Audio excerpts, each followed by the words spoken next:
The night Mark hit rock bottom, the city seemed alive with cruelty. Sirens pierced the darkness, but no one cared about the man curled on the concrete, shivering and hungry. Just a few months ago, he had an apartment, a job, and dreams. Now he had nothing but a duffel bag with the remnants of a life that had abandoned him. Could life really strip someone bare this fast?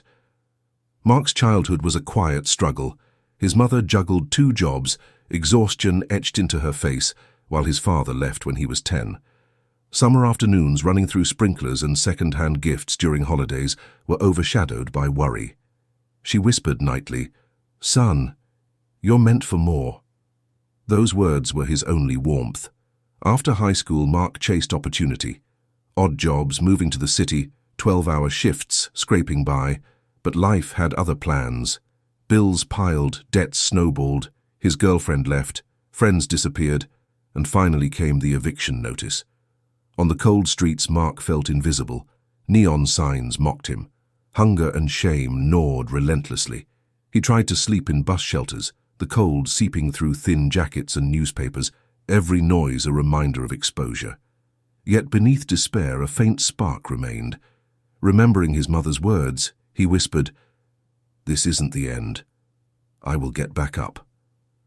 Curling into his thin blanket on the concrete, he made a silent promise. He would not let the streets define him. But would he survive the night? Could one man alone climb back from a life stripped of everything? This was only the beginning. The nights blurred, bus shelters, dripping pipes, the smell of damp and despair. Mark's world had shrunk to survival. Hunger gnawed at him relentlessly, and shame weighed heavy. Shelters gave him a roof, but not dignity. A small black notebook became his lifeline.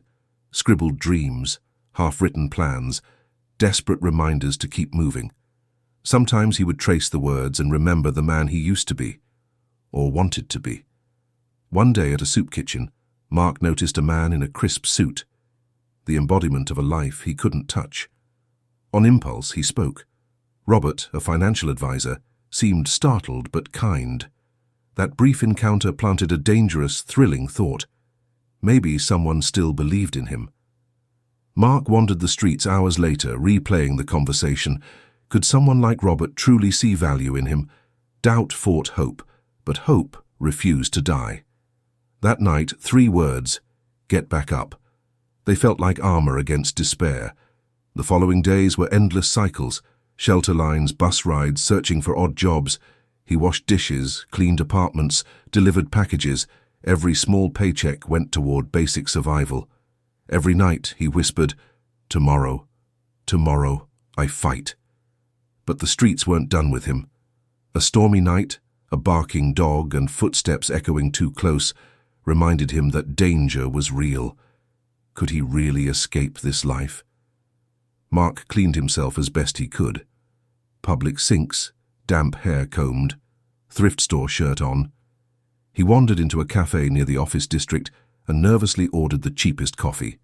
The words, "get back up," in his pocket burned with meaning. Summoning courage, he told the barista his story. To his surprise, she offered him a job. A tiny foothold, but it meant hope.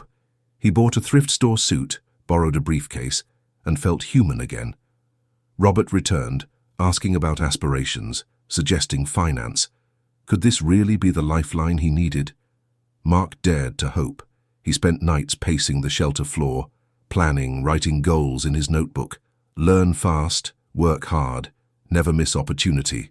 Rejection became practice, cold calls rehearsed, symbols memorized. By the end of the week, Mark had a routine.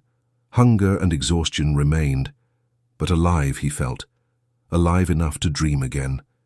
Could a man who had nothing truly fight his way back into a world that had forgotten him? The answer seemed uncertain, but Mark was about to try. Robert helped Mark secure an unpaid trainee role at a brokerage.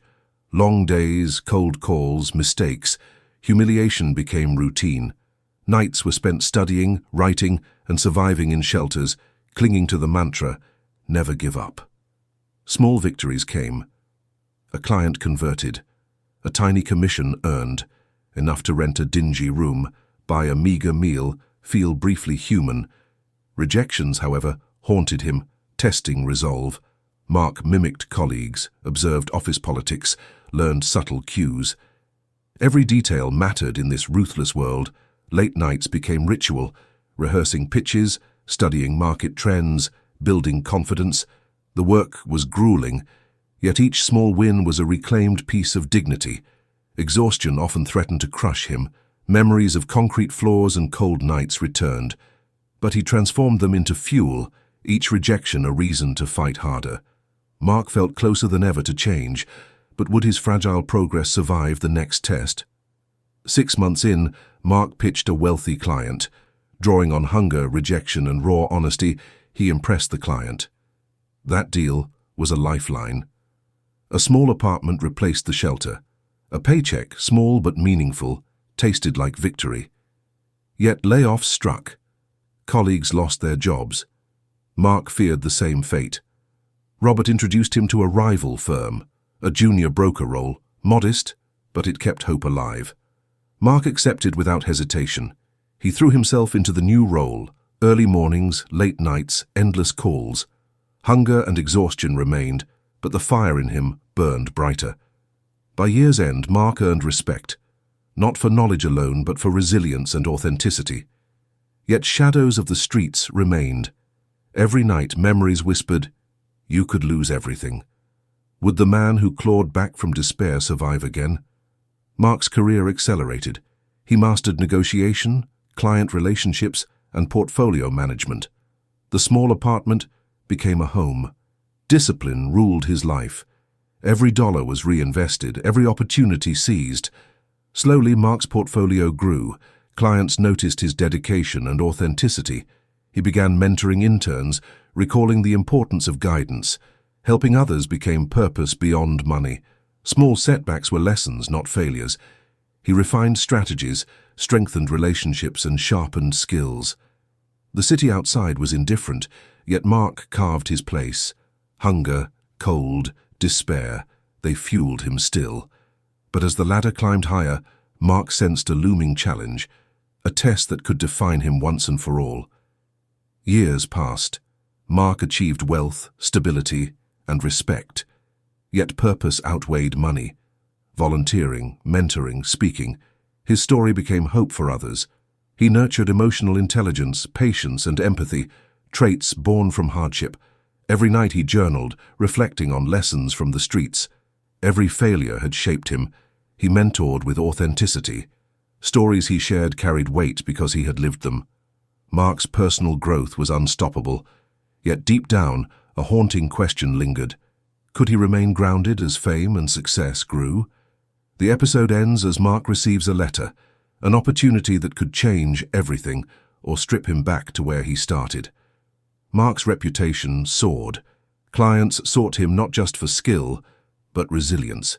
Invitations to speak, mentorship offers, media recognition. His story was inspiring.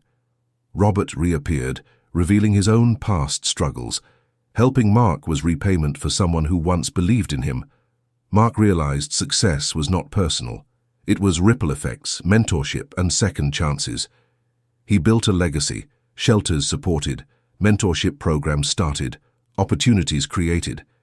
Success became shared, not just personal, but the more he gave, the more shadows lingered. Could someone so exposed ever fully trust the world again? The cliffhanger. A former rival surfaces with intentions that could undo Mark's years of work. Mark is now a millionaire. Not luck, resilience, grit, mentorship, and persistence. Streets he once slept on are now memories that fuel purpose. From his balcony, city lights flicker below. Hunger, cold, despair, they shaped him into the man he is. He whispers to the audience, "If you were in my shoes, with nothing and no one believing in you, what would you do? Would you fight or surrender?" If you've watched this far, comment, "I'm still here." If you believe in second chances, comment, "Justice for Mark." Share to remind others that no matter how far they fall, they can rise. Every victory, every person helped, every lesson, real wealth. And Mark will continue to fight, inspire, and give back. But even now, as he smiles, he knows the streets never truly leave a man. Could his past catch up with him in a way he never imagined? The answer lies ahead.